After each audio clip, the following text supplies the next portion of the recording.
Lalu lintas akan berhenti mengatur lalu lintas, pengendara pun berhenti mengoperasikan kendaraannya. Kiper tidak akan menahan bola, pemain lain juga tidak akan menendang. Pemain voli akan berhenti bermain, jalan raya diam, bandara pun senyap. Orang-orang akan serempak berhenti berjalan dan tertunduk khusus. Hanya ada satu suara yang terdengar, Mars berkabung yang itu-itu saja terputar sepanjang tahun. Dan hampir semua warga mengenakan pakaian berwarna hitam. Tapi, kejadian ini hanya terjadi selama 1 menit. Ada apa sebenarnya? Ya, itu karena warga menghormati tanggal kematian Mustafa Kemal yang dianggap sebagai bapak pendiri negara Turki.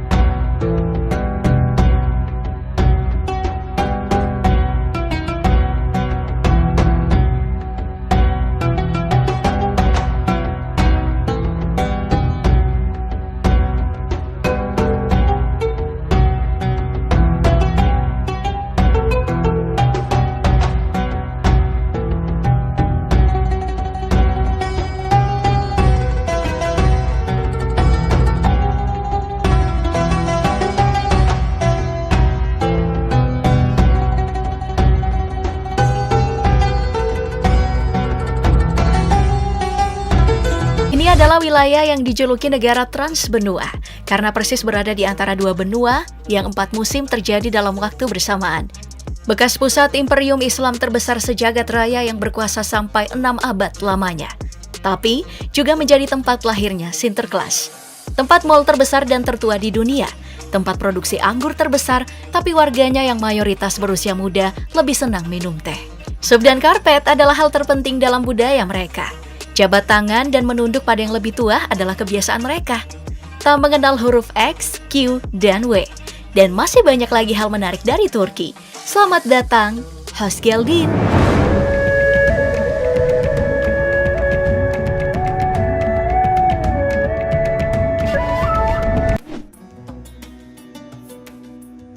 Turki berada di antara 2 benua, Asia dan Eropa. 97% wilayahnya berada di Asia.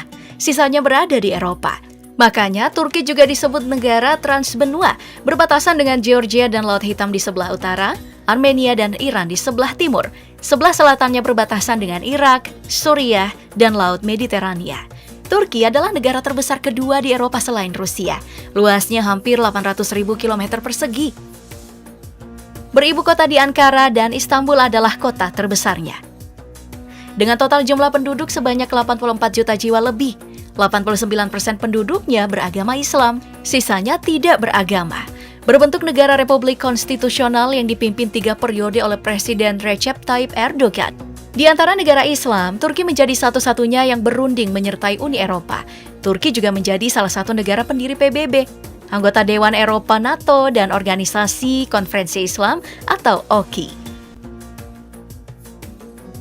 Populasi Turki mayoritas dari bangsa Turk, menggunakan bahasa Turki yang dianggap gabungan bahasa Asia dan Eropa, masuk dalam 20 top bahasa yang paling sering digunakan di dunia. Tapi mereka tidak mengenal huruf X, Q, dan W. Orang-orang Turki berkomunikasi dengan cara yang manis. Mereka terbiasa melakukan cipika-cipiki 3 kali saat bertemu kerabatnya. Kadang disertai pelukan.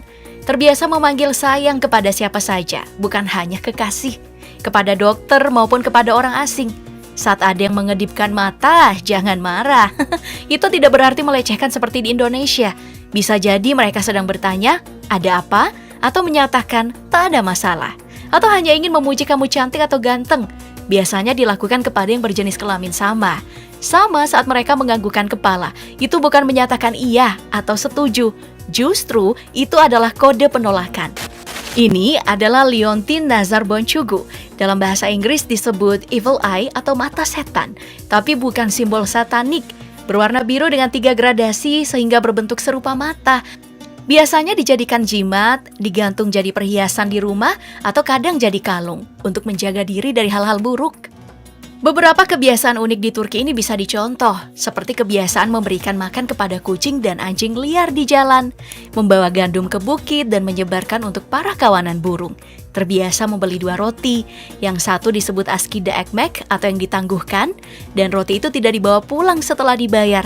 Penjaga toko akan menyimpan bersama roti-roti yang ditangguhkan lainnya. Penjaga toko lah yang akan membagikan roti kepada yang membutuhkan. Atau yang butuh biasanya datang ke toko untuk bertanya apakah ada roti yang ditangguhkan, dan roti akan diberikan secara gratis. Para lansia juga punya kebiasaan menggantung keranjang kosong di jendela, berisikan catatan kebutuhan mereka dan uang. Penjaga toko atau tetangga yang melihat akan mengisi keranjang itu sesuai catatannya. Makanan dan minuman di Turki memiliki tempat yang tinggi. Roti dianggap sebagai perwujudan dari kesuksesan dan kebaikan. Roti jatuh akan segera dipungut. Roti basi akan dipanggang ulang untuk dijadikan pakan ternak. Harga roti diatur oleh pemerintah agar bisa dijangkau oleh semua kalangan. Sedekah roti menjadi hal biasa bagi orang Turki. Teh dan kopi adalah minuman pelengkap sarapan mereka.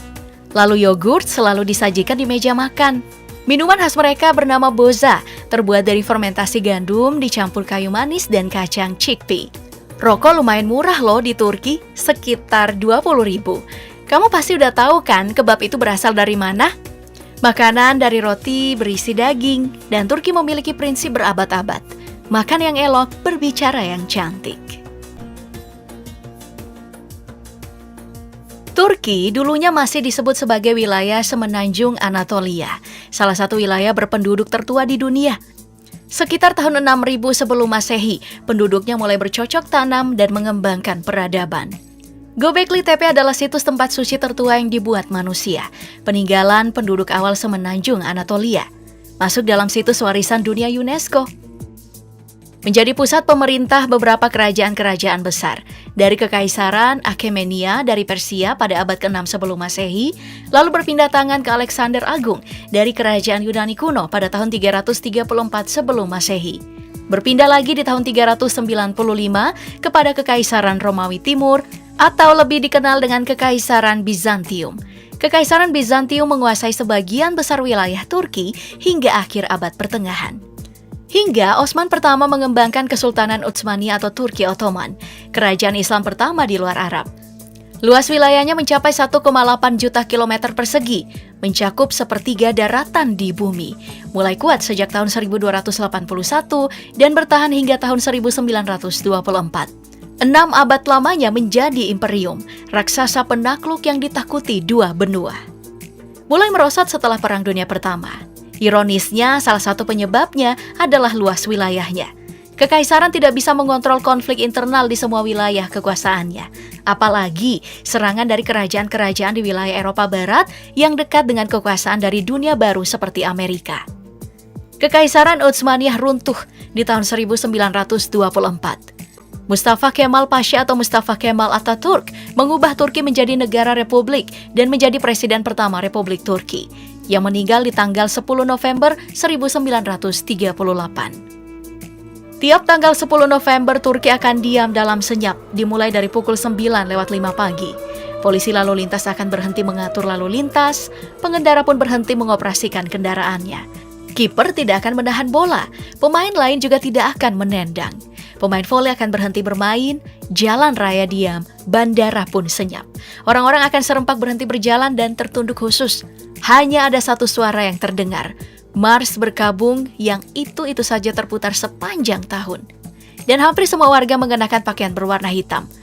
Tapi, kejadian ini hanya terjadi selama 1 menit. Ada apa sebenarnya? Ya, itu karena warga menghormati tanggal kematian Mustafa Kemal yang dianggap sebagai bapak pendiri negara Turki. Berkunjung ke Turki, jangan lupa ke Kapadokia, wilayah bersejarah yang terkenal dengan wisata balon udaranya. Terdapat kota bawah tanah dan hunian di tebing yang dibangun oleh orang-orang Kristen Bizantium saat bersembunyi dari penganiayaan oleh kerajaan Roma. Atau kunjungan Patara, kota kuno kelahiran Sinterklas, tokoh dalam kebudayaan barat yang mengantarkan hadiah kepada anak-anak baik di malam Natal. Bisa juga nih kamu mengunjungi Gomere, wilayah di mana bangunan dibangun secara manual dari batuan alam. Nah, buat yang senang belanja, kunjungi Istiqlal Street, pusatnya perbelanjaan dengan segala jenis jajanan dan jualan untuk dibawa pulang. Oke deh, perjalanan sampai di sini ya. Kita akan mengunjungi negara lainnya. Tekrar, görüşürüz.